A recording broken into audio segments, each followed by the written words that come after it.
Hey everyone, I'm Landon with LMR.com. In this video, I'm going to be showing you the very simple steps on how you remove your steering wheel from your 2010 to 2014 S197 Mustang. Before you remove your steering wheel, pop the hood and disconnect the negative battery cable. Moving inside of the car, locate the two plastic plugs on each side of the steering wheel. Carefully remove each plastic plug. Loosen and remove the two 8mm airbag retaining bolts. Bring the airbag forward and rotate to expose the backside.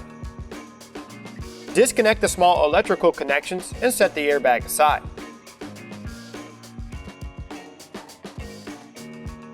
Disconnect the main steering wheel control harness from the clock spring. Loosen and remove the 24mm steering wheel to steering shaft retaining bolt. The steering wheel can now be removed from the car. When removing the steering wheel, be mindful not to rotate the clock spring.